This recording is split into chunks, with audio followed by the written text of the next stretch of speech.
Hello my dear students. Today we are going to see about biogeochemical cycle. It is a nutrient cycle.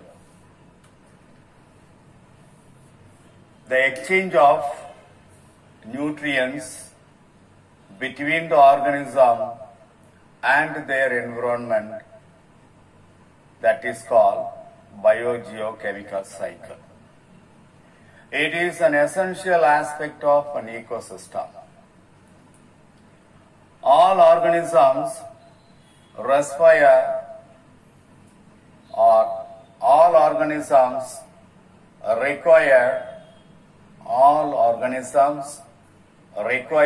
nutrients for their growth, development, maintenance, and reproduction. So, nutrients should be circulated between the living organism of the ecosystem.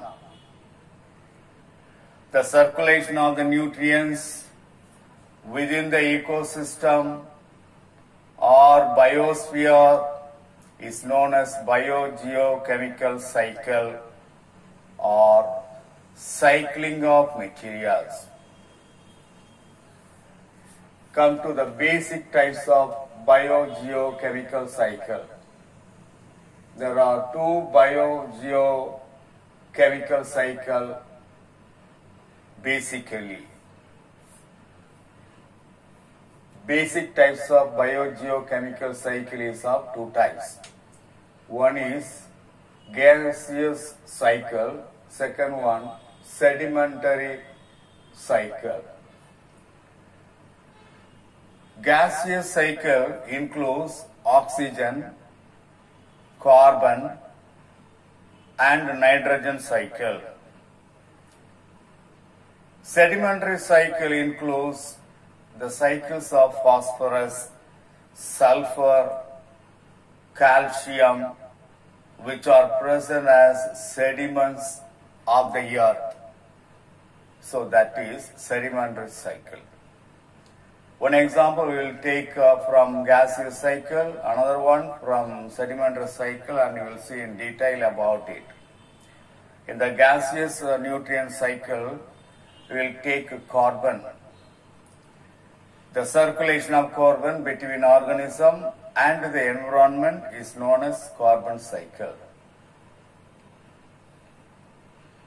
Carbon is a very important part of all biomolecules. Carbon is an inevitable part of all biomolecules. Cycling of carbon between organism and atmosphere is a consequence of two reciprocal processes of photosynthesis and respiration. Carbon is increased in the atmosphere due to the following process: burning of fuels, deforestation, forest fire, volcanic eruption, decomposition of dead organic matter. A detailed carbon cycle is given in the page number 156, figure 7.12. So that is the diagrammatic sketch showing the carbon cycle. A simple cycle is, carbon cycle is given. The atmospheric carbon dioxide can be maintained by releasing of carbon from the burning of the fossil fuel like peat, coal, oil, gases. When these substances are burning, combustion of this fossil fuel, carbon dioxide is emitted, and that reaches the atmosphere and maintain the carbon cycle. Due to respiration also, due to the respiration of the plants and animals, carbon dioxide is released. Carbon dioxide contains carbon, so that will maintain the atmospheric carbon as carbon dioxide. Due to the decomposition of the dead organic matter, carbon can be maintained in the atmosphere. The carbon amount will be increased due to this. Forest fire also will emit carbon dioxide that will reaches the atmospheric air. Volcanic eruption also releases carbon dioxide that will reaches the atmosphere. So all these activities will increase the level of carbon in the atmosphere. So that is carbon cycle. Carbon cycle will be maintained the following method. Right, the carbon dioxide, the level of carbon dioxide can be reduced by plants. Plants will absorb carbon dioxide from the atmosphere and carry out photosynthesis. So for the photosynthesis of all plants, carbon dioxide is necessary that will be obtained from the atmosphere. So carbon dioxide level, carbon level in the atmosphere can be maintained by releasing, by absorbing carbon in the form of carbon dioxide. That is the carbon cycle. The carbon cycle, carbon can be cycled between the living organism. When the plants absorb carbon dioxide from the atmosphere and the level of carbon is reduced. When the animals and plants respire, during respiration, carbon dioxide is emitted, carbon dioxide is released, and that will reach the atmosphere, and that will maintain the diversity of the carbon level in the atmosphere, plus these activities, combustion and decomposition of the organism, forest fire, volcanic eruption. That is the carbon cycle. Come to the phosphorus cycle. It is a type of sedimentary cycle. The sedimentary cycle are those cycles which includes weathering of the rocks and erosion of the minerals along with its circulation in the environment and back to earth crust. It includes those of iron, calcium, phosphorus and other those earth-bound elements.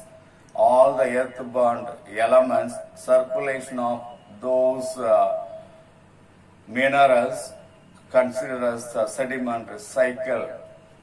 Phosphorus is found in the biomolecules like DNA, RNA, ATP, NADP and phospholipid molecules of living organism. The phospholipid is present in the cell membrane of all the living organisms. So that we have studied in the 11th standard is the presence of phosphorus in the DNA, deoxyribonucleic acid, adenosine triphosphate, nicotinamide adenine dinucleotide phosphate. In these compounds, in all the biomolecules of these things, phosphorus present. Phosphorus is not abundant in the biosphere, but a bulk quantity of phosphorus is present in rock deposits, marine sediments and guano. Guano is an essential component for plant growth. Guano is the accumulation excrement of seabirds. As a manure, guano is highly effective fertilizer due to the presence of high content of nitrogen, phosphorus and potassium. So phosphorus is released from these deposits by weathering process. After weathering process, the phosphorus is circulated in lithosphere and also hydrosphere. What is lithosphere? It is the outer solid part of the earth, including crust and uppermost mantle.